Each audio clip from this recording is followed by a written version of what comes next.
In my drone bag here, I've got something I wanted to show you. I have an ND filter set that you use with your DJI Mini 3 Pro.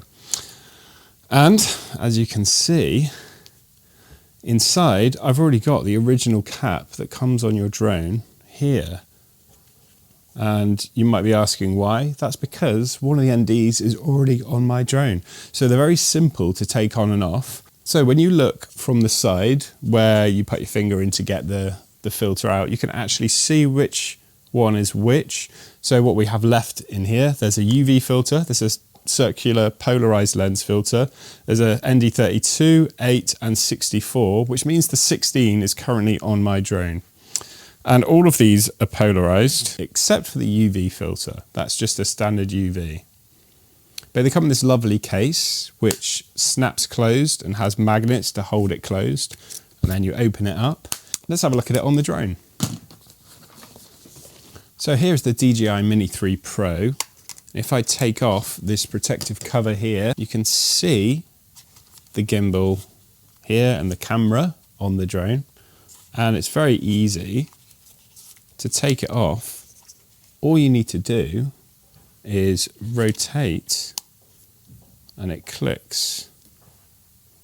An anti-clockwise rotation, peel off, and then you're ready to put on a different lens. So let's do that. Let's put the original one back on.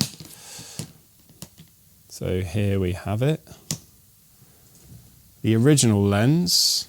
So we line it up where it needs to be, rotate it, boom, we're back to the original lens. So it really is that quick to do it.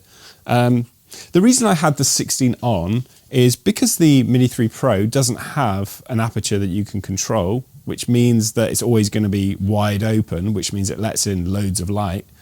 It means that the shutter speed goes really, really fast in order to reduce the amount of light coming in. So if you want it to look smooth, you want to get smooth action, smooth motion blur, you'll definitely need ND filters in order to do that. Now, when might you need that? Well, you need it when there's a lot of movement in your shot, or you want to do long exposure shots. So let me give you an example. If you're very low to the ground and you're flying along and there's a lot of movement of the ground moving past the drone, then if you don't have an ND filter on and you're using the wide open 1.7 aperture, it will look very choppy and unpleasant. But if you use an ND filter, something like an ND16 or 32, probably, most likely, depending how bright it is, then that will make it more in line with what the human eye sees, and the motion blur will be a lot more pleasing to the eye. These ND filters from BRDRC are a must-have for anyone that wants to get that realistic motion blur.